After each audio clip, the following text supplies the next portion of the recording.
If you click this video, chances are that you feel like you're missing every shot that you take. We've all had those moments where your aim just doesn't line up, no matter how hard you try. I get it. But here's the good news. Everyone has been exactly where you are now, even myself. I started in Valorant right from the beta, clawing my way up from the very bottom. I started at the lowest rank in the game and felt every bit as frustrated as you are feeling right now.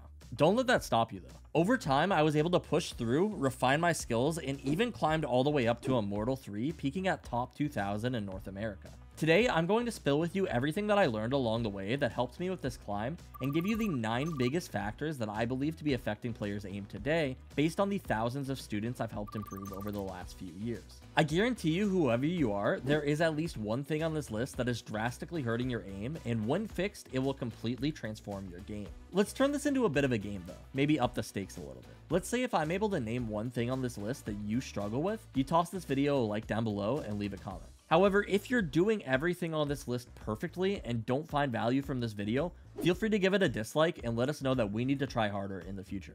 Don't worry, you won't hurt my feelings. Alright, let's break down the first reason why your aim might feel off.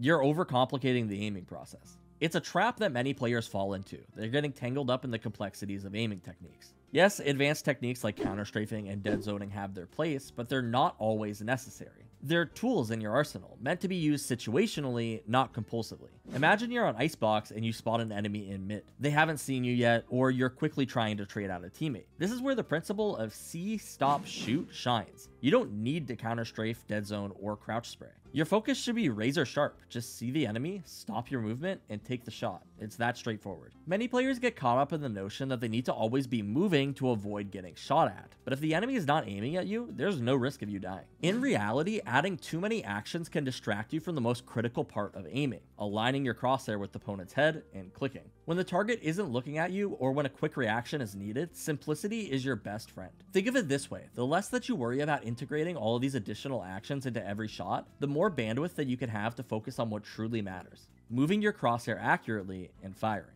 It's about minimizing the variables in play. By reducing the complexities, especially in situations where speed and precision are key, you allow yourself to concentrate solely on aiming and shooting. Remember that Valorant is a game of milliseconds. By streamlining your process to see, stop, shoot, you're not only making your aim more efficient, but you are also making it more effective. Keep it simple, focus on the fundamentals, and watch as your aim improves significantly. I know what a lot of you are thinking though. Easier said than done. We all know that aiming is as easy as putting your crosshair on the opponent's head and clicking, but why is it so difficult to actually do that in game? Well, this is exactly what we cover in our new course over at SkillCapped, where we teach you our own unique aiming method to instantly start fragging in your matches. The aim method was made by analyzing top tier players in the game such as Shroud, Demon 1, and TenZ, and breaking down the things that they do to simplify the aiming process so that they are able to whiff less and carry more matches. In just 6 simple steps, we'll completely transform how you aim or your money back. That's right, you heard me. We offer a 5-division rank up guarantee, meaning that if you don't climb while actively using our service, then you don't pay. That's just our promise to you that our service works, and if it doesn't work,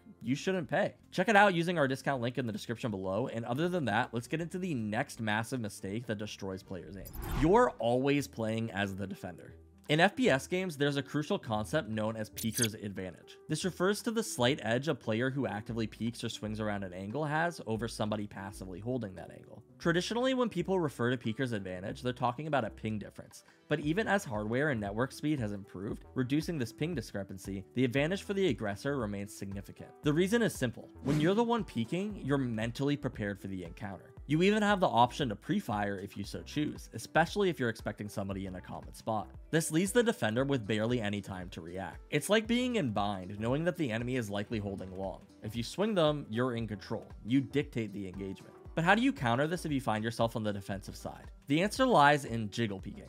Jiggle peeking allows you to stay mobile while making yourself a harder target to hit. It also gives you the opportunity to catch your opponent off guard.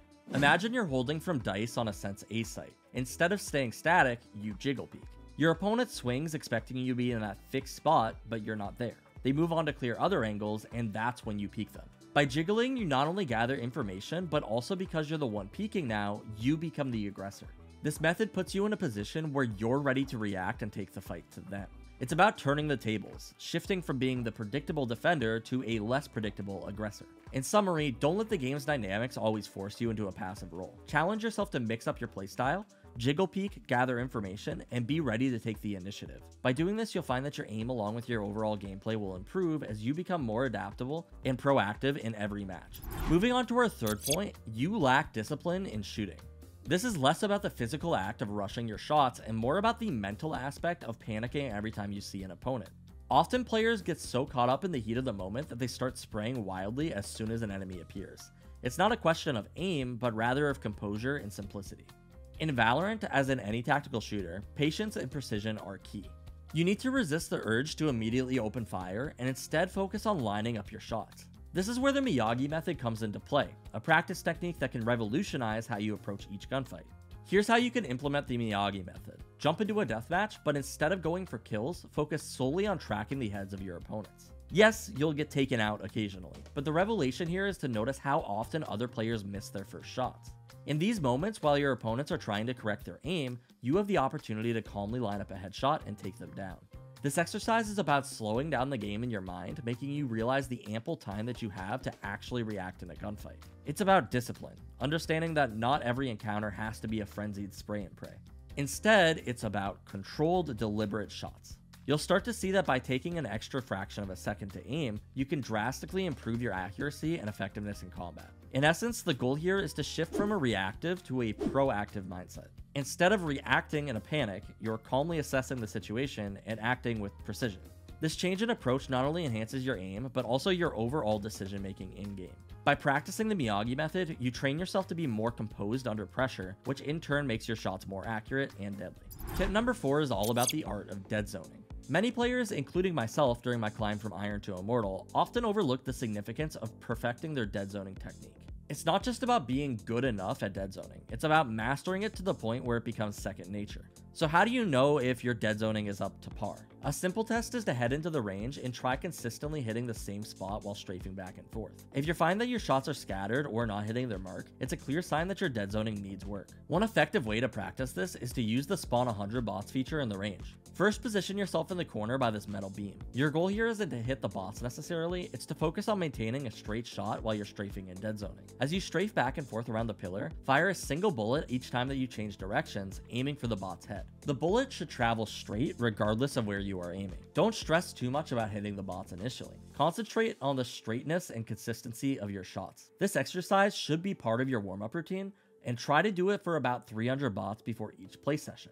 Over time, you'll notice a significant improvement to your dead zoning ability. Once you feel more comfortable in your dead zoning while strafing, revisit the wall test in the range. Attempt to land all of your shots in the same spot again. It might be challenging at first, but with dedication and consistent practice using this routine, you'll get there eventually. Dead zoning, especially for players stuck in ranks like gold, can be a game changer. While we mentioned in tip number 1, many players worry too much about dead zoning when nobody is aiming at them, when the targets are aiming at you, you need to know how to dead zone.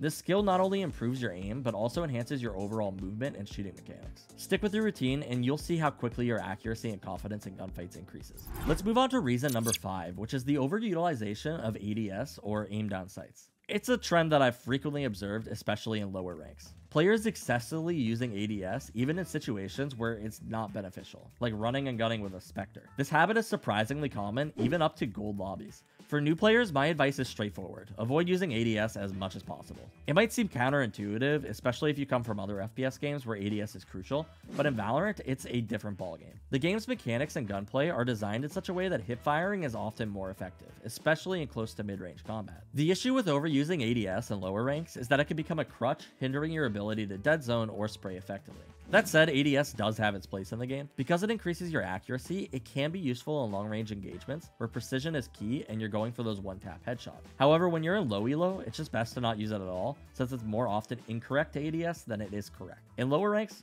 just focus on hip fire. Now for possibly the biggest reason your aim sucks, you just never use Deathmatch. It's a scenario I encounter very frequently. Players lamenting about their poor aim, yet when I check their stats, there's next to 0 time spent in Deathmatch. It's just like taking a test without studying. you're never going to be prepared for a real game if you don't DM.